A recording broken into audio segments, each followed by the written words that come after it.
Dünya Türkmenleri.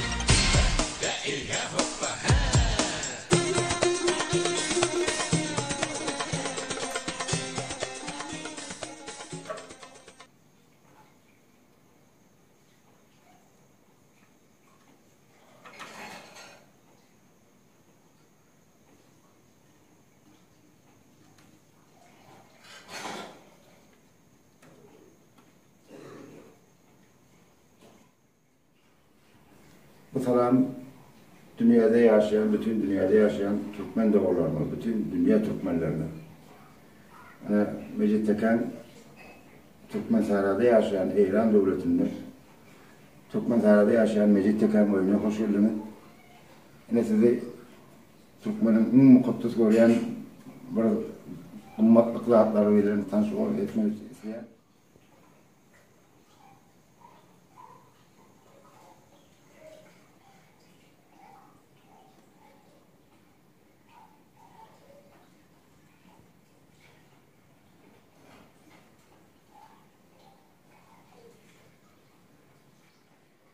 Şu Türkmen'in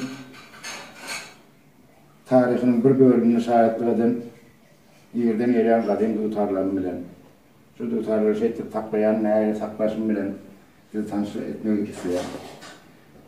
Tarihin bir bölümü diyenin sebebi bir dutarlanma yasan adamlar takminen yakın 100 yılından önce dünyadan kayıttılar, 100 yılı yakın.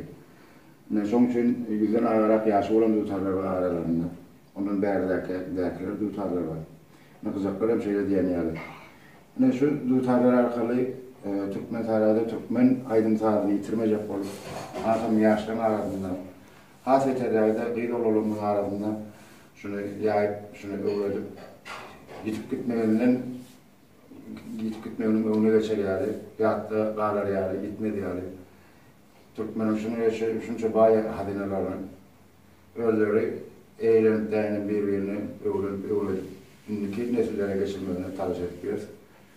Yani şuna nesip olup devletçen arkalı bizim dutarlarımı ne saklayan Görkem'de mesleri oldu. Öz adından sağ olduğuna diyen devletçen adı. Ömürlerine bize verilmedi şeylerin konuşukları bize verilmedi. Olam Türkmen'in kültüründe Türkmençiliğe, onu da birine varlanmayarız. Sağ olsun, eller oralara ağırlar, ellerini vuruşsunlar.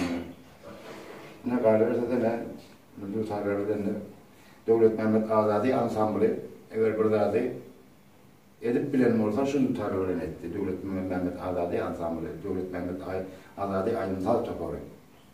Burada da onların oldu, burada da beceren oldu, burada da edilen olsa şu dutarları biledim. Şu dutarları çalıp ayrılıp kızakları biledim. Yorabaydı.